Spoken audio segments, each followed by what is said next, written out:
Hello, beautiful souls. Welcome to this reading. This is going to be for the full moon lunar eclipse that we're having in Virgo on the 3rd of March, 6:37 a.m. Eastern Standard Time. So take that into consideration when you're thinking about when this is going to happen for you and where you are in the world. And as always, where is this affecting your birth chart, right? How is this transit affecting your natal chart? Look at 12 degrees of Pisces and 12 degrees of Virgo, and you will get more information on that. Where is that in your chart? That's where this eclipse is going to highlight, as always, what it needs to be released because it is an eclipse. We are in the midst of the eclipse season. We had the new moon eclipse in Aquarius on the 17th of February. That video is already up on the channel. If you want more information for that, I will link it in the description box. So yeah, just remember, this is a cycle that we're going through, right? That's the number one thing. And when we're looking at this chart, there's definitely the energy of just discernment through of the fog, because there could be, especially with the trines from the sun and Mercury over to Jupiter, and then the sextile with the moon to Jupiter. I'm getting this sense of like things going a little too easy, things being a little too good to be true,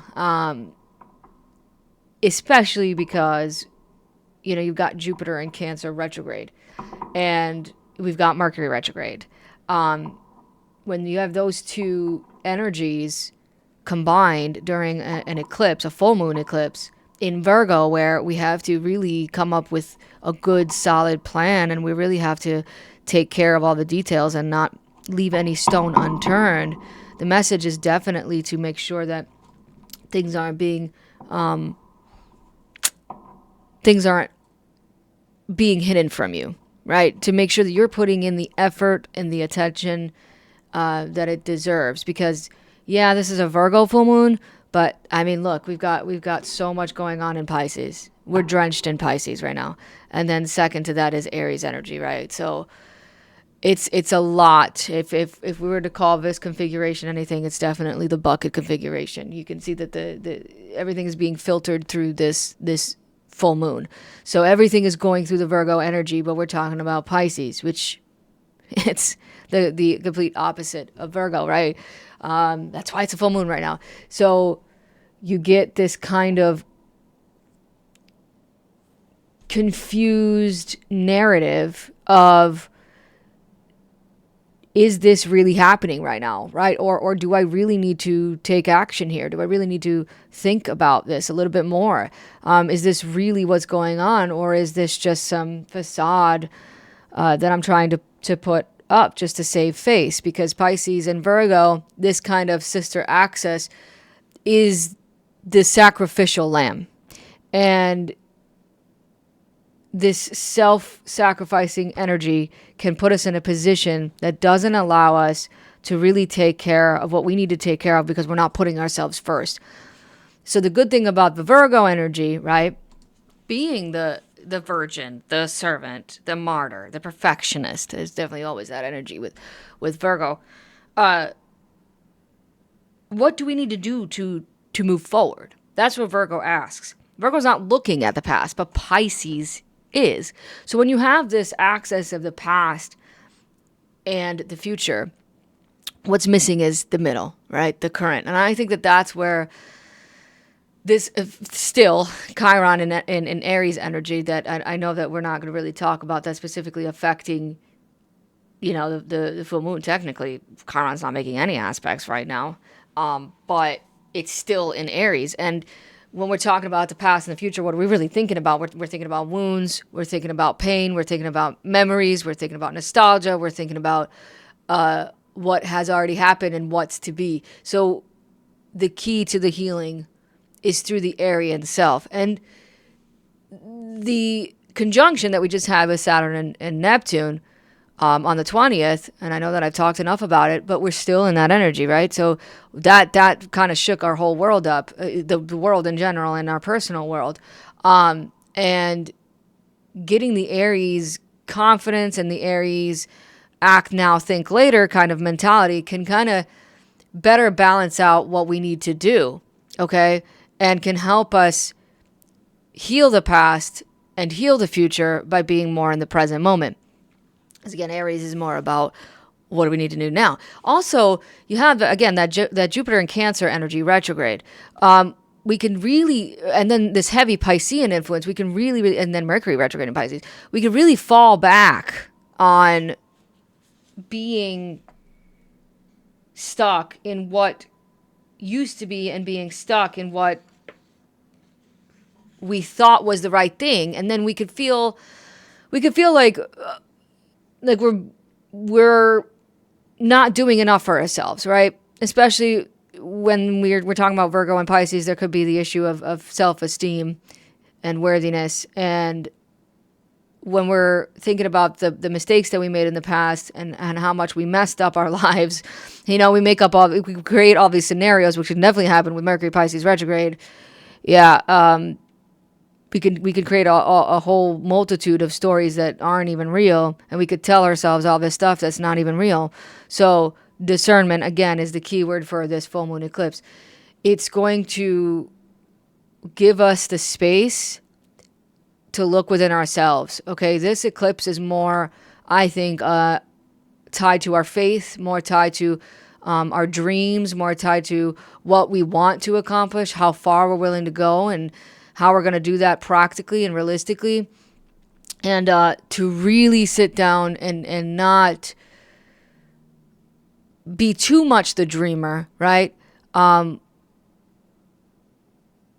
to make sure that we're really not getting lost in our own thoughts, especially negative thoughts, especially thoughts of, I have to, give myself up to this, that, and the third, or this person, because again, there's that sacrificial lamb energy with Pisces and Virgo, and then you don't get anything back. It has to be mutual, right? It has to be reciprocal. You can't just give and give and give, because Virgo and Pisces might do that. Jupiter and Cancer might do that.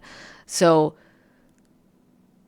if you balance out the awareness of the immediate environment that comes in with Virgo, and then the awareness of consciousness itself with Pisces, you can have a better time of connecting the reality with the spiritual, because that's what this axis is about, right? It's the earth, the ground, and then the sky and consciousness and spirituality with Pisces.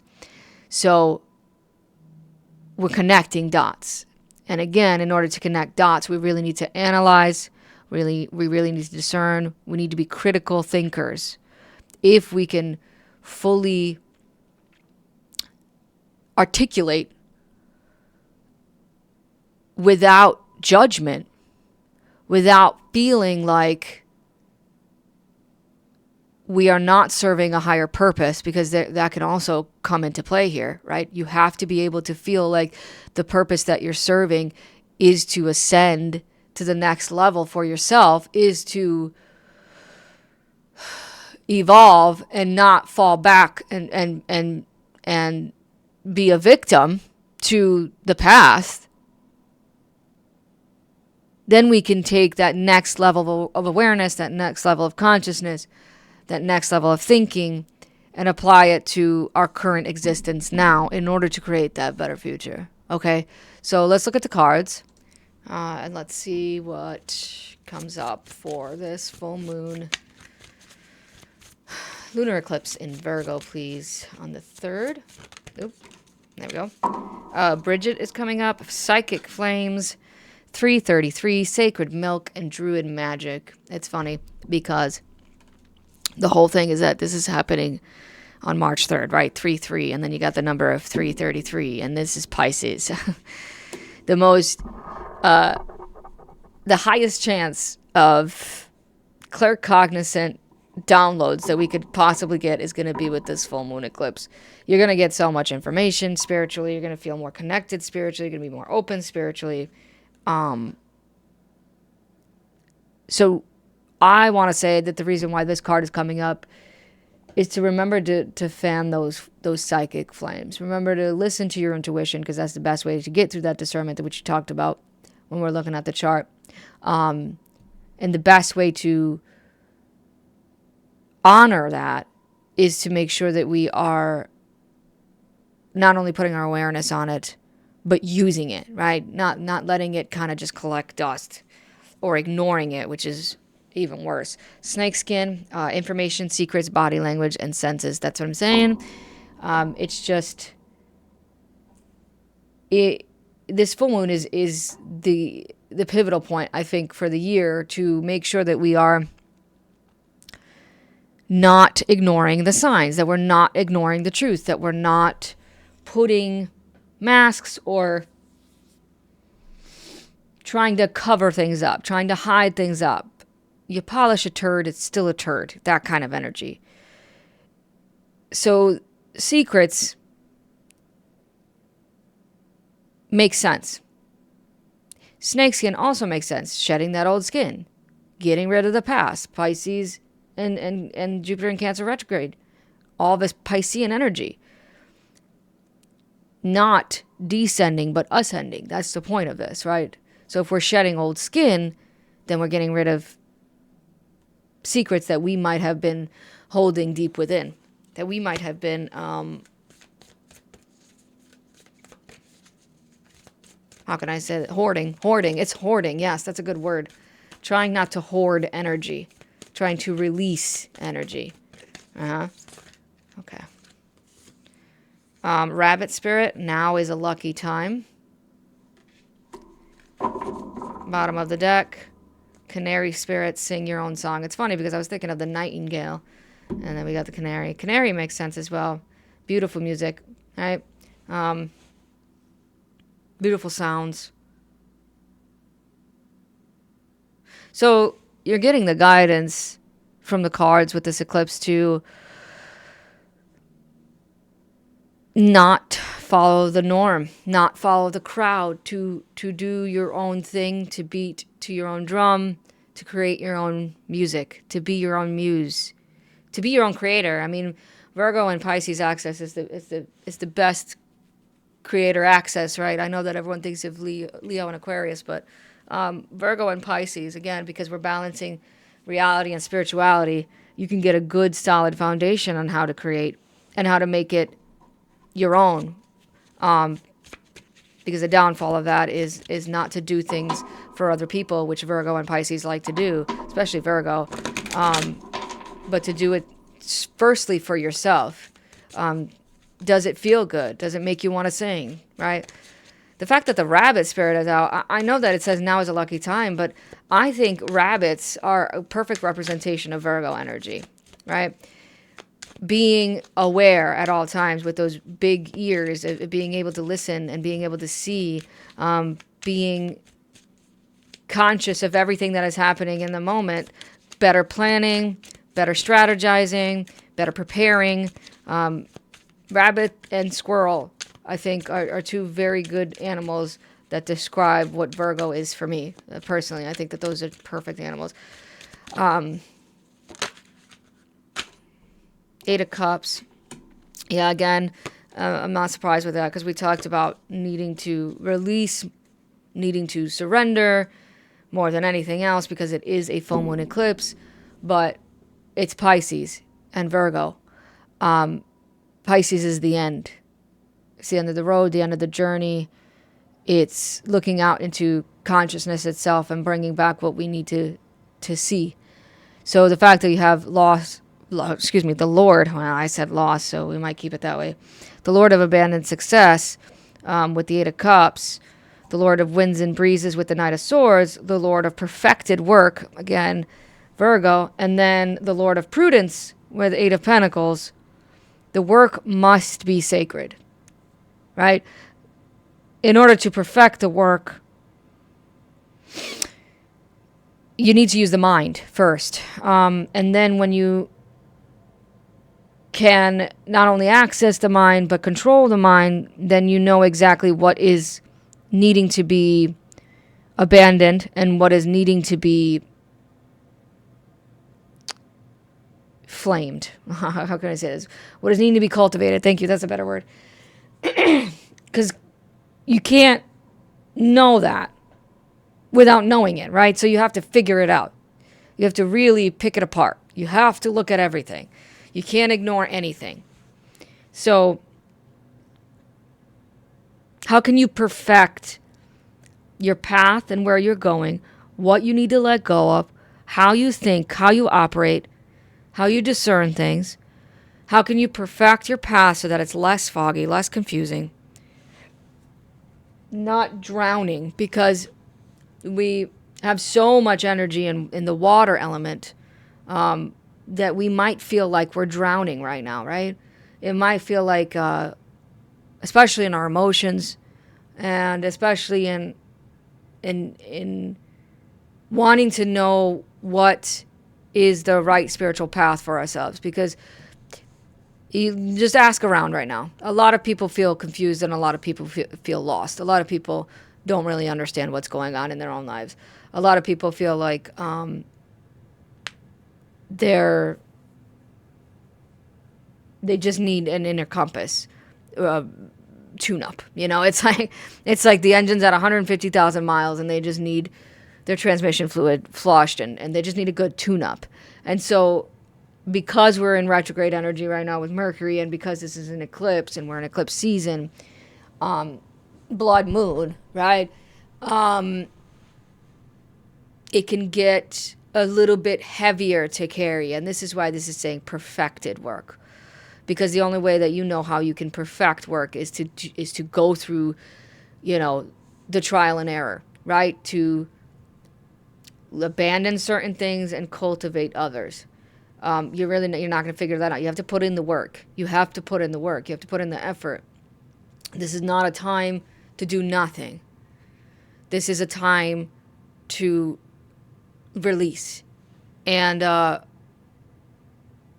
also think it's kind of funny that the cards, I do want to mention the cards, ironically, you got Saturn and Pisces, which we just ended. We just ended that journey of where we're coming to a close with all this Pisces energy pretty soon. The only thing that's going to be left, Mars just entered Pisces, but so yeah, we're pretty soon here. It's only going to be the Sun and Mars, and Mercury's just going to be floating through the void in Pisces.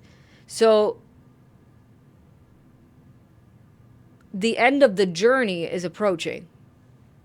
And this full moon eclipse can kind of show you what journeys you can say goodbye to, right? What journeys have reached their end. What journeys can come to a closure. And again, using that elevated perception that you're gaining through this Mercury retrograde in Pisces, right? I always say it, when Mercury goes retrograde, it's like he's going into the underworld. Hermes is talking to Pluto, to Hades, okay? And he's gathering all the information, bringing it from the subconscious and unconscious up to the conscious for you when he goes direct again. Right now, he's in cahoots with Hades. So he's getting messages from the underworld for you. Messages of hidden secrets, which again, makes sense with this card coming up, right, of secrets. Secrets about you, about your own song, about your own creative spirit, about your own creative path.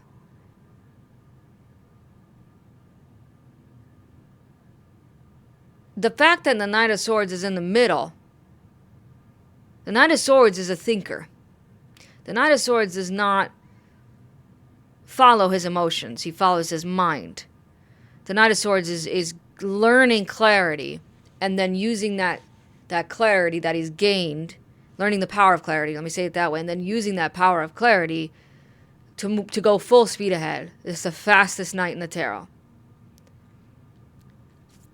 But the fact that you have the Lord of Prudence with this Eight of Pentacles, literally Sun in Virgo energy, and the Lord of Perfected Work, Venus in Aries, which she's about to enter Aries here pretty soon, you can get the balance of rushing full speed ahead and using the mind, but also using the earth, using the ground, using reality as a good basis, which Saturn always wants us to do, right? Using that reality. Don't get too ahead of yourself. Don't move too fast. Rabbit spirit. Plan. Strategize it. Don't forget about needing to tweak it if you need to. Stay on high alert. It's rabbit energy, right? Canary. The thing about canaries is that kind of spirit can give us the message of, hey, sing even if nobody else wants you to sing, you know? And I think that that's a beautiful thing about Pisces.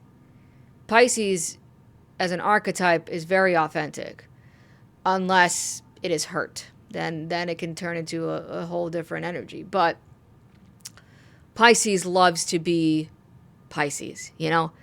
And having that balance out with Virgo, even if no one cares to listen, right? Even if you feel like it's not going to succeed, even if you feel like it's not the most beautiful song ever, make sure that you're singing your song. That's what Pisces can teach you, because it feels good. Also, Jupiter in Cancer can teach us that, right? So, again, retrograde. Jupiter is retrograde. So instead of feeling more optimistic, more out there, instead of seeking outside, we might be seeking more internally. And that's the same thing with Mercury retrograde in Pisces. Again, water, water, water. A lot of water in the chart right now. So instead of succumbing to this feeling of I'm drowning, look for the flotation device to get yourself up, to be able to breathe. And that flotation device is your mind. All right? I hope this helped. Thank you for tuning in. I'll see you in the next one.